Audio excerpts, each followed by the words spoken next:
On Sunday, May 10th of 1970, a student at the University of California named George Winnie Jr. protested the American involvement in the Vietnam War by setting himself on fire while holding a sign which said, "In God's name, end this war." He died of third and fourth degree burns the next day. This year I wrote a poem to reflect Winnie and the conditions which made him and so many others throughout history so incredibly unhappy with our world. The poem is not so much a tribute to him as it is a work composed in his spirit. Here it is. Scene: Our brand new world. A place born a moment ago, out of music. Somewhere that looks toward potential with outstretched but still empty hands. Somewhere not yet touched by man's ambition or the flaming destruction of fallen empires. Somewhere we can go, somewhere we can stay. A thoughtless place where no theories have been known to mar. But in this world, we know a love only new. A love not even grown enough to express its life through works. A love made of invitation and introductions, but never any embrace or steadfastness. A love which waits and waits to see them, but one which never turns the corner. Our brand new world seems to die with every note that passes away. To be perfectly honest, I don't recall if I began writing the poem or the music first, but there was a sort of simultaneous realization to the whole process. I certainly didn't complete the whole first movement without having completed the poem. I like to explain the poem and music as being about each other, in a way, a joint effort, a binary work. The piece begins with a short prelude, movement 0, as I put it. It is made up of soft and low strings and some note bends from the violas and celli a seventh apart from the basses.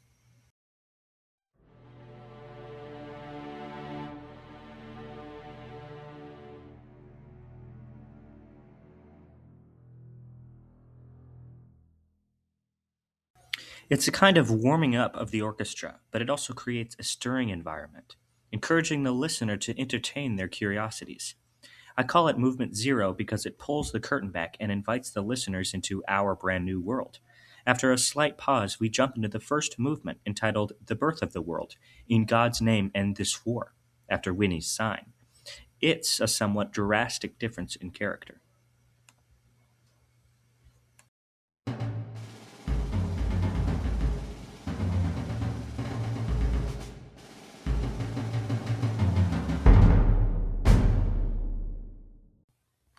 It begins with the percussion solo you just heard.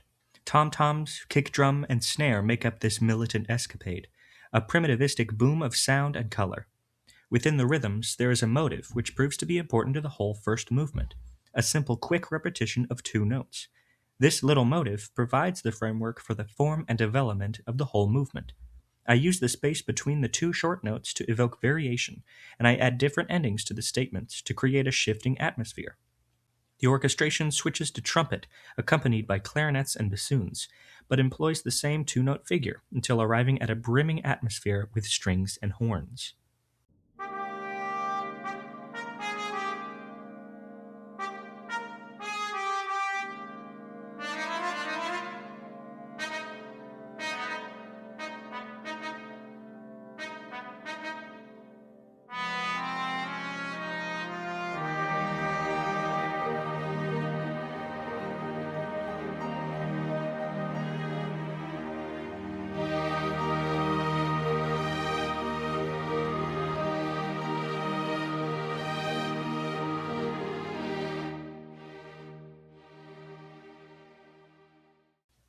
Next comes the oboe, accompanied by clarinets, then bassoons, then eventually muted trumpets. This time the two-note figure is heard, but slightly modified. With a greater space between the notes, it evokes a more settled atmosphere, one of establishment rather than introduction.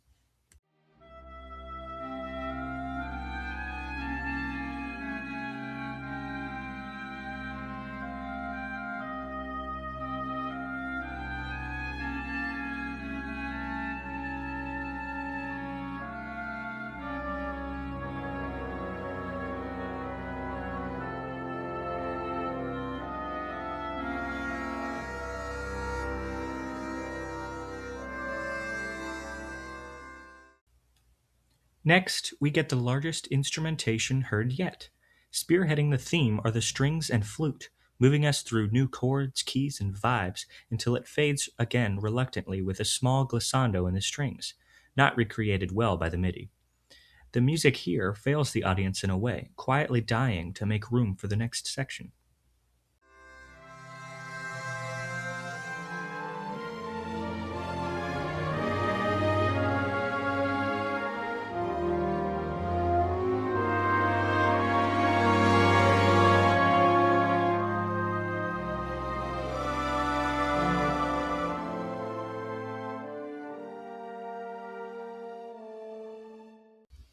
The next bit is a new effort, slightly slower.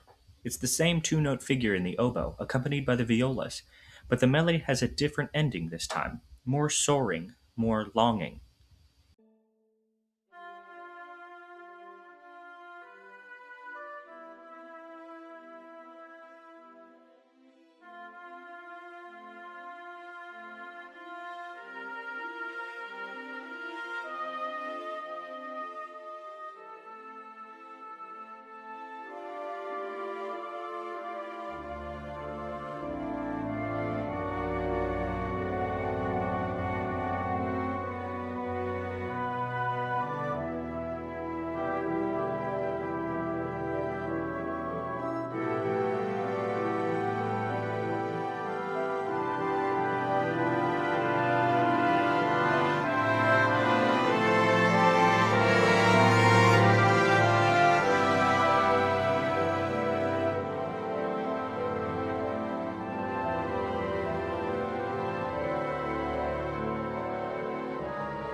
The horns and trumpets then push stubbornly through the texture and bring the two-note figure to the strings, but this time they are eighth notes and act as accompaniment for a transitional figure in the winds.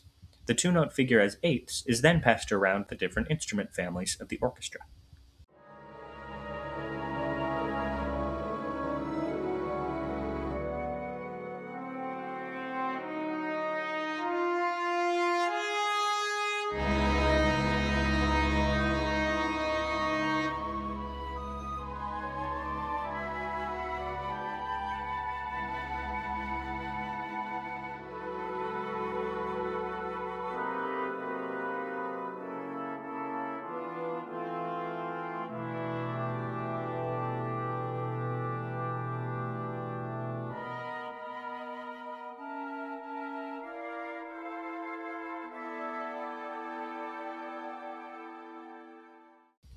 The movement ends with an aggressive statement of the two-note figure in quarter notes, whirling towards the ending bar, which stretches the figure for the final time, this time in half notes.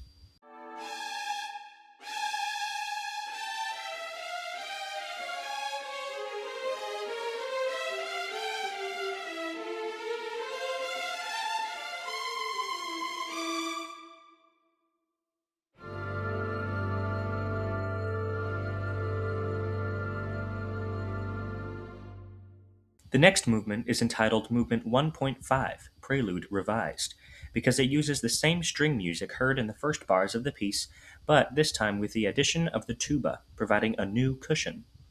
I wrote this to put the listener into an atmosphere which has been revised, changed, and developed, a simple step closer to our brand new world.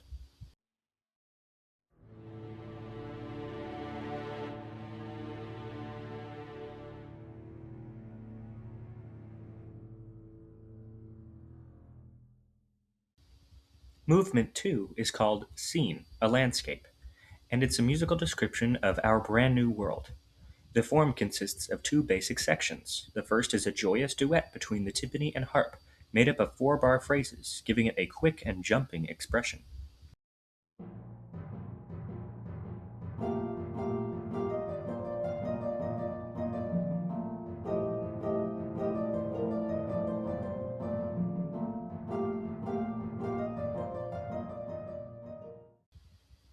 The second of the two sections is more lyrical and flowing and retains the timpani.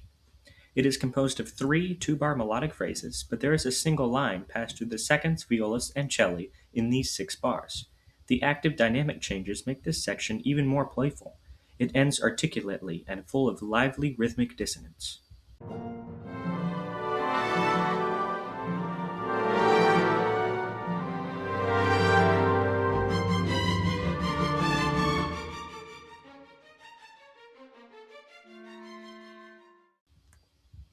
Now we go back to the first section, but this time we hear hints of the second section sprinkled throughout.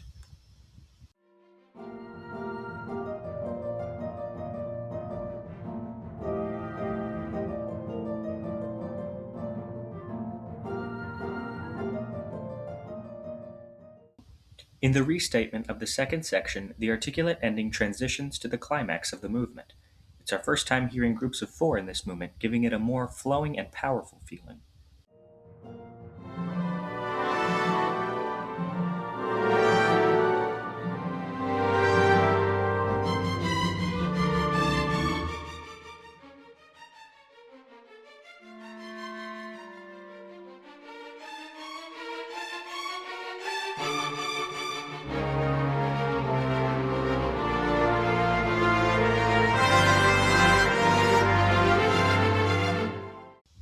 The movement ends with a bit of the first section and a bit of the second section.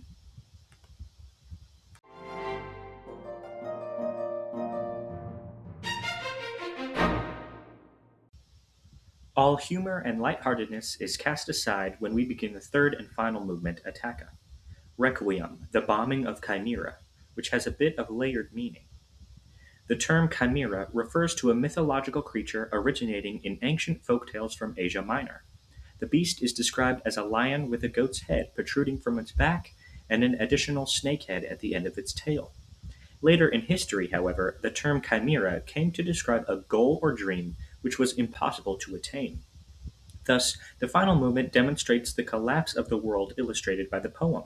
It begins with a lyrical duet between the clarinet and bassoon, with occasional statements from the trombone, accompanied forebodingly by the celli and basses playing percussive con legno on dampened strings with the bass drum, as well as singing violins and violas. This section is unashamedly more than a little inspired by the opening to the Mozart Requiem. The actual melody is made up of a 4-bar phrase and a small bar-long transition to the next 4-bar phrase. Then, the statement of the theme is in the horn and trumpet, with the low brass providing a sustained cushion of harmony. Additionally, we now have the harp.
The texture thickens with the statement of the falling arpeggios in the trumpet, and the music develops into a powerful and dark second theme.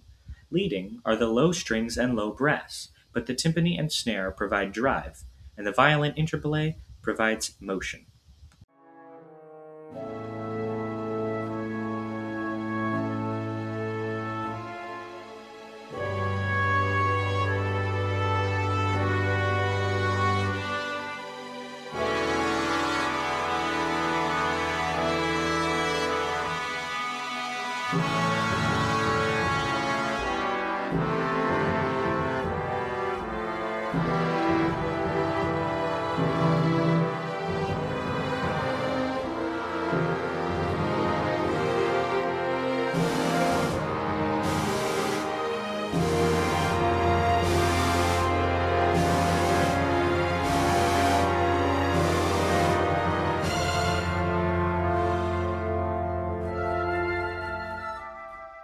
The next bit is a short transition featuring a chorale in the winds and hints of the second theme.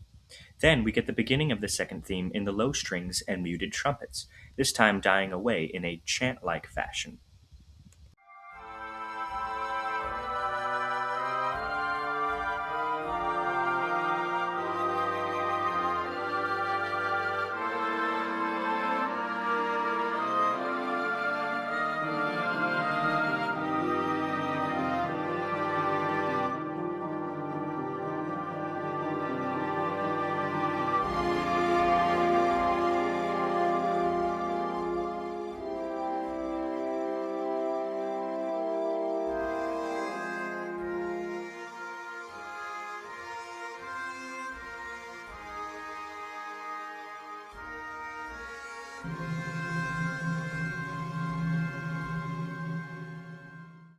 The next bit shifts the environment over to one of my favorite sections of the whole piece. It is only strings. The firsts are divided into two groups. One holds and one descends, while the other strings are just sustaining chords. This happens for 2 bars, and then we get a physical and musical breakdown occurring in real time in front of the audience. Each of the string lines are divided into two groups. They all hold chords, but half of the strings drop out before only the principals are playing. This happens 4 times, each time taking the harmony upwards.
Then we get the wind chorale again, crescendoing into the final statement of the duet theme from the beginning of the movement. It is played by the high, shrieking strings and trumpet and horns. It grows until we hit a deafening silence.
Now for the real bombs. The close of the piece features heavy tremolo in the bass and timpani, and glissando dive bombs in the other strings, crashing into fortissimo chords in the brass, winds, and tam-tam.